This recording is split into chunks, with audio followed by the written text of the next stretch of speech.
Welcome to Pinches of Salt, mini lessons in language sample analysis. My name's Marlene Westerveld. Let's look at inflectional morphemes. So in this lesson, we will look at inflectional morphemes and why they matter, how to identify them in a language sample, and then you can test your knowledge. So if we think about bound morphemes, we can distinguish between inflectional morphemes and derivational morphemes. So inflectional morphemes show some aspect of the grammatical function of a word. They're always suffixes. So they come at the end. They never change the grammatical category. So a verb stays a verb and a noun stays a noun, and they're developmental morphemes. So derivational morphemes are used to create new words. So for example, happy, unhappy, or to make words of a different grammatical class, slow, slowly. Now, most of our conventions for marking bound morphemes are based on Mr. Brown's work back in 1973 with 3 children. So, according to Mr. Brown, young children generally don't learn a base word and then apply a derivational morpheme to encode that extra information. Instead, they usually learn these as fully formed independent words with their own specific meaning. So, for example, unhappy, they would learn that as one word, not first learn happy and then learn to add un to mean unhappy. So there's some psycholinguistic evidence for this. And for example, Guo et al. Found that base words and derived words are stored as separate lexical entries and should be given equal weight. Now, why do we worry about identifying bound morphemes? Research indicates difficulties in using, learning, and/or generalizing these bound morphemes may be a sign of developmental language disorder. And that's what we're interested in as speech pathologists or educators. So, according to Mr. Brown, children move through stages from 1 to 4 or 5, corresponding to their mean length of utterance. So, as you can see on this slide, there are 3 different stages on this slide. There's a rough equivalence in months, but again, remember, based on only a few children, although it's held up over the years. Then there's a mean length of utterance in morphemes and a range. And then we can look at the structure. So, what are children learning at that particular stage? And what are some of the examples? So, in stage 1, children do not learn any bound morphemes, but they do in stage 2. So, stage 2, they learn present progressive ing, and you can see some examples me going. They learn in and on, in bed, on the table. These are small close class morphemes, and plural s, mummy keys. Then stage 3, irregular past tense, Teddy went home, possessive s, mummy's chair, and uncontractable copula. It was fun, or is he gone? So what that means is that it's the full verb of the verb to be when it's the only verb in the sentence. So moving on to stages 4 and 5, we can see that slowly but surely children add to their bound morphemes, and there are 14 in general. So they will learn articles in stage 4, a big bear on the table, regular past tense, my horsey jumped, third person singular, mummy loves me, and that's the present tense. So Bobby walks away. And then the final stage, third person irregular, she has, he does, uncontractable auxiliary, and we know that auxiliary are those helping verbs in the sentence. And then we have contractable copulas and auxiliaries. So she's pretty, they're here, he's going, I'm doing it. Now, if we want to indicate these bound morphemes in a language sample, here are some of the conventions that you can use, and these ones have been borrowed from SALT.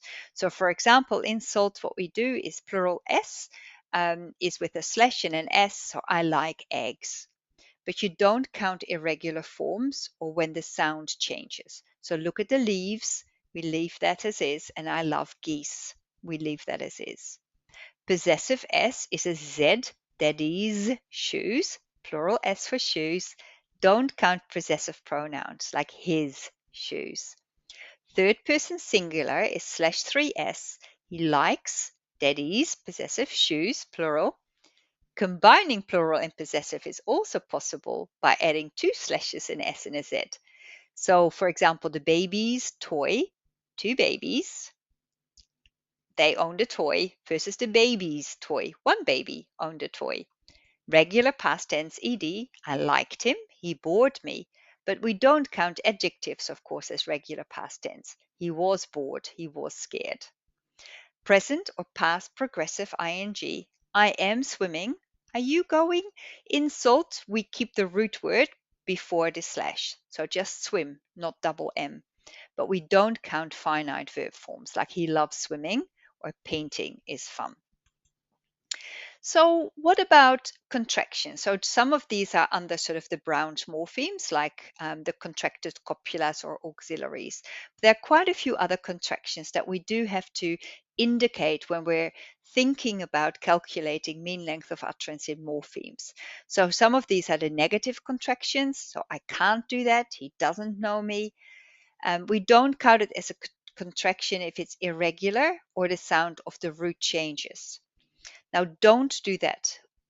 We don't count as a contraction, and actually, most children will learn it as one entity. Don't. From quite early on, you won't do that. As I said, contracted copulars or auxiliaries. So we put a slash and then I'll see you on Sunday. I've had a nice day. Do watch out between plural and contracted S. He's one of my best friends, plural S, and that's just a contracted one. And then the last one is a little bit trickier because he's been sick. We don't want to code it as he is being sick, but it's he has been sick. We had better go. Let us go. So in summary then, these are the codes that we would use in SALT.